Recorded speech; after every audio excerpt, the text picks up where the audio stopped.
একটি প্রশ্ন দিয়ে শুরু করি। আপনি কি কখনো কারো অনুপস্থিতিতে তার এমন কোনো দোষ বলেছেন যা সত্য ছিল? যদি বলে থাকেন তাহলে আজকের ভিডিওটি আপনার জন্য। কারণ রাসূল সাল্লাল্লাহু আলাইহি ওয়াসাল্লাম এমন একটি গুনাহের কথা বলেছেন যা মানুষ খুব সহজ মনে করে, কিন্তু আল্লাহর কাছে অত্যন্ত ভয়ঙ্কর। হয়তো আমরা প্রতিদিন অজান্তেই নিজের নেক আমল অন্যের হাতে তুলে দিচ্ছি। তাহলে চলুন কুরআন ও সহিহ হাদিসের আলোকে জেনে নিই গীবত কেন এত ভয়ঙ্কর। আসসালামু আলাইকুম ওয়া রাহমাতুল্লাহি ওয়া বারাকাতুহু। একটি বাক্য যা আপনার সব নেক আমল কেড়ে নিতে পারে। প্রিয় দর্শক, ধরুন আপনি প্রতিদিন নামাজ পড়েন, রোজা রাখেন, কোরআন তেলাওয়াত করেন, দান সদকাও করেন। আপনি মনে করেন আলহামদুলিল্লাহ আমি তো ভালোই আছি। কিন্তু একদিন শুধু কয়েক মিনিটের একটি কথোপকথন আপনার বহু বছরের নেক আমলকে বিপদের মুখে ফেলে দিতে পারে। অবাক লাগছে, কারণ এই গুনাহটি এতটাই সাধারণ যে অনেক মানুষ এটিকে গুনাহ মনে করেন না। বন্ধুদের আড্ডায়, আত্মীয়দের সঙ্গে, অফিসে, এমনকি ধর্মীয় আলোচনার মাঝেও অজান্তেই মানুষ এতে জড়িয়ে পড়ে। এই গুনাহের নাম গীবত। একদিন রাসূলুল্লাহ সাল্লাল্লাহু আলাইহি ওয়াসাল্লাম সাহাবীদের জিজ্ঞাসা করলেন, তোমরা কি জানো গীবত কি? সাহাবীরা বললেন, আল্লাহ ও তার রাসূলই ভালো জানেন। রাসূলুল্লাহ সাল্লাল্লাহু আলাইহি ওয়াসাল্লাম বললেন, তোমার ভাই সম্পর্কে এমন কথা বলা যা সে অপছন্দ করে। তখন জিজ্ঞাসা করা হলো, যদি সেই কথাটি সত্য হয়? তিনি বললেন, যদি সত্য হয় তবে সেটি গীবত, আর যদি সত্য না হয় তবে তুমি তার উপর মিথ্যা অপবাদ দিয়েছ। সহিহ মুসলিম হাদিস 2589। প্রিয় দর্শক, খেয়াল করুন, গীবত মানে মিথ্যা বলা নয়, বরং সত্য কথাও যদি কারো অনুপস্থিতিতে এমন ভাবে বলা হয় যা সে শুনলে কষ্ট পাবে, তবে সেটি গীবত। আজ আমরা কত সহজে বলি, আমি তো মিথ্যা বলিনি, সত্য কথাই বলেছি। কিন্তু রাসূলুল্লাহ সাল্লাল্লাহু আলাইহি ওয়াসাল্লাম আমাদের শিখিয়েছেন, সত্য হলেও যদি তা কারো সম্মান ক্ষুণ্ণ করে তবে সেটি গীবত। আল্লাহ তাআলা কেন গীবতকে মৃত ভাইয়ের গোশত খাওয়ার সঙ্গে তুলনা করেছেন? প্রিয় দর্শক, একবার চোখ বন্ধ করে কল্পনা করুন, আপনার সামনে আপনারই একজন ভাই যিনি মারা গেছেন। কেউ যদি আপনাকে বলে, এসো তার শরীরের গোশত খাও, আপনি কি তা করতে পারবেন? কখনোই না। এমন চিন্তায় আপনার হৃদয়কে কাঁপিয়ে দেবে। কিন্তু আল্লাহ তাআলা গীবতের ভয়াবহতা বোঝানোর জন্য ঠিক এই উদাহরণই দিয়েছেন। আল্লাহ তাআলা বলেন, তোমরা একে অপরের গীবত করো না। তোমাদের কেউ কি তার মৃত ভাইয়ের গোশত খেতে পছন্দ করবে? নিশ্চয়ই তোমরা তা ঘৃণা করবে। আর আল্লাহকে ভয় করো, নিশ্চয়ই আল্লাহ তওবা কবুলকারী, পরম দয়ালু। সূরা আল হুজরাত। প্রিয় দর্শক, একবার ভেবে দেখুন, আল্লাহ চাইলে গীবতের জন্য অন্য যে কোনো উদাহরণ দিতে পারতেন, কিন্তু তিনি এমন একটি উদাহরণ বেছে নিয়েছেন যা শুনলেই মানুষের অন্তর কেঁপে ওঠে। কিন্তু কেন? কারণ যেমন একজন মৃত মানুষ নিজেকে রক্ষা করতে পারে না, ঠিক তেমনি যার গীবত করা হচ্ছে সে উপস্থিত নেই, নিজের সম্মান রক্ষা করার সুযোগও নেই।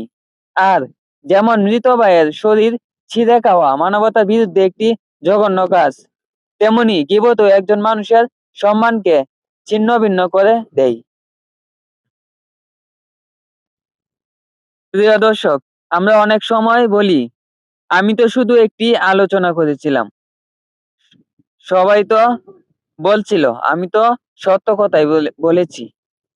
কিন্তু আল্লাহর কাছে এই অজুহাতগুলোর কোনো মূল্য নেই। কারণ গীবত শুধু মুখের একটি কথা নয়, এটি একজন মুসলিম ভাই বা বোনের সম্মান নষ্ট করার গুনাহ। তাই কথা বলার আগে নিজেকে একটি প্রশ্ন করুন, যদি এই মানুষটি এখন আপনার সামনে থাকতো, আমি কি একই কথা বলতে পারতাম? যদি উত্তর না হয়, তাহলে সম্ভবত সেই কথাটি বলা থেকে বিরত থাকাই আপনার ঈমানের জন্য নিরাপদ। মিরাজের রাতে রাসূলুল্লাহ সাল্লাল্লাহু আলাইহি ওয়াসাল্লাম যে ভয়ঙ্কর দৃশ্য দেখেছিলেন। প্রিয় দর্শক, মিরাজের রাতে, সেই বরকতময় রাতে আল্লাহ তাআলা রাসূলুল্লাহ সাল্লাল্লাহু আলাইহি ওয়াসাল্লামকে জান্নাত ও জাহান্নামের অনেক দৃশ্য দেখিয়েছিলেন। সেই দৃশ্যগুলোর মধ্যে একটি দৃশ্য ছিল অত্যন্ত ভয়াবহ। রাসূলুল্লাহ সাল্লাল্লাহু আলাইহি ওয়াসাল্লাম দেখলেন কিছু মানুষের নখ তামার তৈরি। তারা নিজেদের মুখ এবং বুক নিজেরাই আঁচড়ে রক্তাক্ত করছে। এই ভয়ঙ্কর দৃশ্য দেখে রাসূল সাল্লাল্লাহু আলাইহি ওয়াসাল্লাম জিজ্ঞাসা করলেন, হে জিবরিল, এরা কারা? জিবরাইল আলাইহিস সালাম বললেন, যারা মানুষের গোশত খেত এবং তাদের সম্মান নষ্ট করত। সুনান আবু দাউদ, হাদিস 4878। প্রিয় দর্শক, খেয়াল করুন, এখানে মানুষের গোশত খাওয়া বলতে গীবতের কথাই বোঝানো হয়েছে। কারণ দুনিয়ায় তারা অন্যের সম্মান ক্ষুণ্ণ করেছিল, তাই আখিরাতে তাদের শাস্তির দৃশ্যও তাদের সেই কাজের সঙ্গে সামঞ্জস্যপূর্ণ। আজ সোশ্যাল মিডিয়া একটি পোস্ট, একটি কমেন্ট, একটি ভয়েস মেসেজ অথবা একটি আড্ডা কত সহজেই তার সম্মান নষ্ট করে দিতে পারে। কিন্তু একজন মুমিন কখনো অন্যের দোষ খুঁজে বেড়ায় না, সে নিজের হিসাব নিয়ে ব্যস্ত থাকে। তাই আজ থেকে একটি নিয়ত করুন, যে কথাই কারো সম্মান নষ্ট হতে পারে সেই কথা আমি বলবো না। কারণ একটি কথাই কখনো কখনো বহু বছরের নেকামলকে বিপদের মুখে ফেলে দিতে পারে। যদি আপনি গীবত করে থাকেন, তাহলে কি আল্লাহ আপনাকে ক্ষমা করবেন?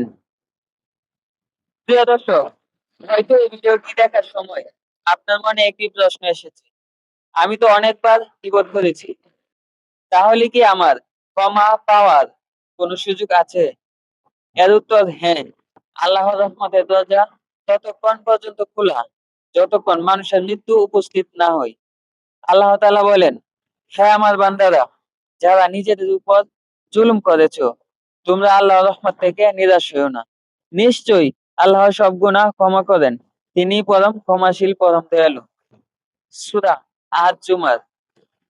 কিন্তু এখানে একটি বিষয় মনে রাখা জরুরি, গীবত শুধু আল্লাহর হক নয়, এটি বান্দার হকের সঙ্গেও সম্পর্কিত। তাই যদি আপনার গীবতের কারণে কোনো ব্যক্তির সম্মান ক্ষতিগ্রস্ত হয়ে থাকে, তাহলে শুধু আস্তাগফিরুল্লাহ বলাই যথেষ্ট নয়। আপনি আন্তরিকভাবে তওবা করবেন, ভবিষ্যতে সেই গুনাহ থেকে বিরত থাকার দৃঢ় সংকল্প করবেন এবং সম্ভব হলে যার গীবত করেছেন তার কাছে ক্ষমা চাইবেন। যদি এমন পরিস্থিতি হয় যে ক্ষমা চাইতে গেলে আরো বড় সমস্যা বা বিবাদ সৃষ্টি হতে পারে, তাহলে অনেক আলিমের ব্যাখ্যা অনুযায়ী তার জন্য বেশি বেশি দোয়া করুন, আল্লাহর কাছে তার ক্ষমা ও কল্যাণ কামনা করুন এবং যেখানে তার সম্পর্কে খারাপ কথা বলেছেন, সেখানে সুযোগ পেলে তার ভালো দিকও উল্লেখ করুন। প্রিয় দর্শক, মনে রাখবেন, শয়তান চায় আপনি গুনাহ করার পর আল্লাহর রহমত থেকে নিরাশ হয়ে যান, কিন্তু আল্লাহ তাআলা চান আপনি তার কাছেই ফিরে আসুন। কারণ যে বান্দা আন্তরিকভাবে তওবা করে, আল্লাহ তার তওবা কবুল করতে ভালোবাসেন। আজকের পর আপনি আর কখনো গীবত করবেন না। প্রিয় দর্শক, ভিডিওটি শেষ করার আগে আমি আমি আপনাকে একটি দৃশ্য কল্পনা করতে বলবো। কিয়ামতের দিন আপনি আল্লাহর সামনে দাঁড়িয়ে আছেন। আপনি আপনি খুশি, কারণ আপনার নামাজ আছে, রোজা আছে, কোরআন তেলাওয়াত আছে, অনেক নেক আমল আছে। কিন্তু হঠাৎ একজন মানুষ এসে বলল, হে আল্লাহ, এই ব্যক্তি দুনিয়ায় আমার গীবত করেছে, আমার সম্মান নষ্ট করেছে। তারপর আপনার নেক আমল এক এক করে তার হাতে তুলে দেওয়া হলো। আর যদি নেক আমল শেষ হয়ে যায়, তাহলে তার গুনাহ আপনার উপর চাপিয়ে দেওয়া হবে। রাসূলুল্লাহ সাল্লাল্লাহু আলাইহি ওয়াসাল্লাম বলেছেন, তোমরা কি জানো নিঃস্বকে? সাহাবীগণ বললেন, যার অর্থ সম্পদ নেই। রাসূলুল্লাহ সাল্লাল্লাহু আলাইহি ওয়াসাল্লাম বললেন, আমার উম্মতের প্রকৃত নিঃস্ব সেই ব্যক্তি যে কিয়ামতের দিন নামাজ, রোজা ও যাকাত নিয়ে আসবে, কিন্তু সে কাউকে গালি দিয়েছে, কারো উপর অপবাদ দিয়েছে, কারো সম্পদ অন্যায়ভাবে ভোগ করেছে, কারো রক্ত ঝরিয়েছে বা কাউকে আঘাত করেছে। তখন তার নেক আমল ক্ষতিগ্রস্তদের মধ্যে বন্টন করা হবে। নেক আমল শেষ হয়ে গেলে তাদের গুনাহ তার উপর চাপিয়ে দেওয়া হবে। এরপর তাকে জাহান্নামে নিক্ষেপ করা হবে। সহিহ মুসলিম হাদিস 2581। প্রিয় দর্শক, আজ আমরা অন্যের দোষ নিয়ে যতটা ব্যস্ত, নিজের দোষ নিয়ে যদি ততটাই ব্যস্ত হতাম, তাহলে হয়তো আমাদের আখিরাত আরো সুন্দর হতো। তাই আজ থেকেই একটি নিয়ত করুন, আমি কারো অনুপস্থিতিতে এমন কোনো কথা বলবো না যা সে শুনলে কষ্ট পাবে। কেউ আমার সামনে গীবত শুরু করে, আমি বিষয় পরিবর্তন করব অথবা সেখান থেকে উঠে আসব। কারণ একজন প্রকৃত মুমিন শুধু নিজের জিহ্বাকে নয়, অন্যের সম্মানকেও হেফাজত করে। আল্লাহ তাআলা আমাদের জিহ্বাকে গীবত, অপবাদ ও সব ধরনের গুনাহ থেকে হেফাজত করুন। আমাদের অন্তর আমাদের অন্তরকে পবিত্র করুন এবং কিয়ামতের দিন নেক আমল হারানো মানুষদের অন্তর্ভুক্ত না করুন।